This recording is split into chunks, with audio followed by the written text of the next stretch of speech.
Right. Good morning. I'm sweating. It's very warm. No frost on the ground. And I think all the time, but I'm not always thinking, wow, I want to share this, or wow, this is something people need to know. But today, I was getting ready for cooking and things, and I realized something really important for off-grid living. If some event should happen, whether it's just, a weather event in your area, you got fires or something and your power goes out. Refrigeration. Having lived off-grid now for 7 years, one of the key, components that you have to look at when you're trying to do without regular power is how to deal with your food. Food production and then food storage. Because when it's midwinter, there's very little out in the woods to eat. I'm not saying there's nothing. You may be able to find some nuts.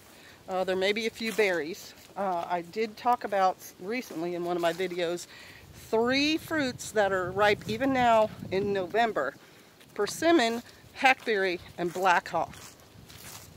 So food doesn't stay fresh and ready to eat forever. It really only has the day of its peak ripeness and then a few days after that, and then it's rotting. Oh my goodness, it's raining on me.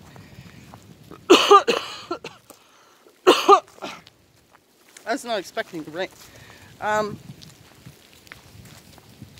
So let's just pretend, you're going to depend on your apple crop, and then you get a pretty good crop and you've got a bunch of apples. You now only have a very small window before they're going to be rotten. I'm not saying rotten apples don't have a use, because they do. You can feed your rotten apples to your animals. But you have got to figure out how to get those apples in some sort of state so that you can eat them in December. And you're not going to be able to have a freezer. This is a cough drop, by the way.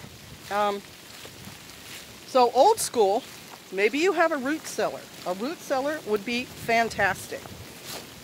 If you're coming from Manhattan out here and you think you're going to make a root cellar here, it's not going to happen in a day, folks. It's going to take you some planning and some serious construction to get that root cellar done. And here on Shofar, there's no dirt. It's rock. So, it takes planning. Now, you could have a spring house. That was another thing that people did. Or a well. The well is going to be, a certain temperature depending on how deep you make it. The ground is always around 50 degrees, which is 10 degrees warmer than a modern refrigerator. So it's not going to keep it as cool as you need. But if you have a spring, that water coming out of the ground is often cooler than that. And so by encasing that spring area, you're creating a freezer for yourself. But again, that's going to take time and planning and material. You're not going to be able to show up, find a spring, because most springs nowadays people have already found and it's on somebody's property. Then you have to build a structure around that spring to encase that cold air so you can keep your stuff fresh. Something that people did right before refrigeration came around was they had what they called an ice box.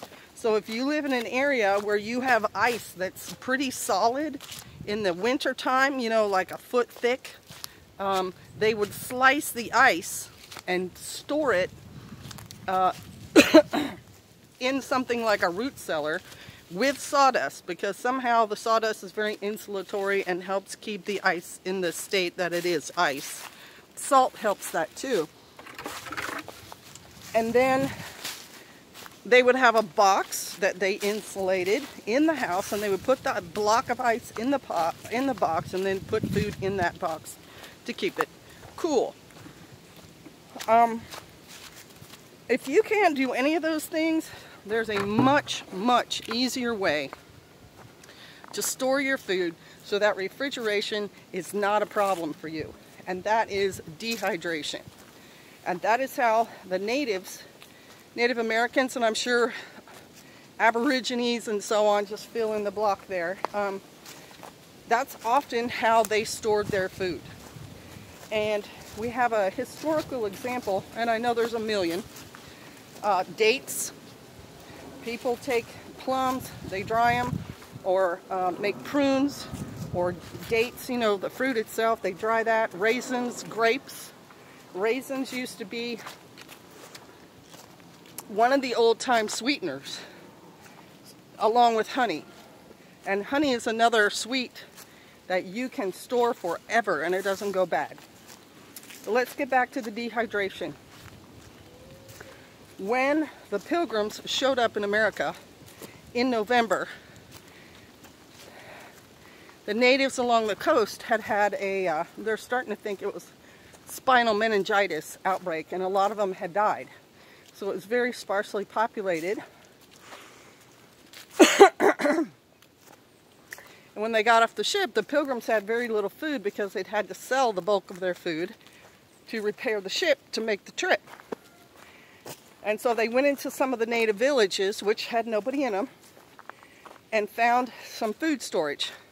It was in the ground, and it was in pots that the natives had made, fired themselves.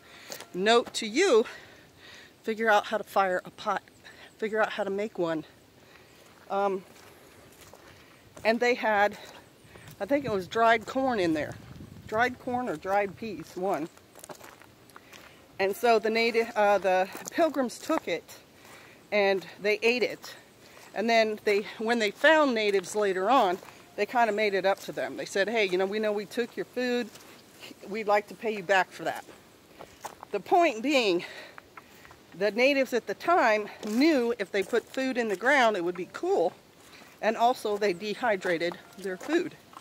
And that really is the best way to do food storage, because dry food is less likely to get mold, mildew, those sort of things if you keep it in a dry atmosphere also. That's why they would put it in a pot and then in the ground. Because if you just, they didn't have plastic bags, and plastic bags are a blessing that we have in the modern world. That's a little note to you. Make sure you have a lot of those things, Tupperware and plastic bags. You don't just stick your dried corn straight in the ground because the ground has a certain moisture level.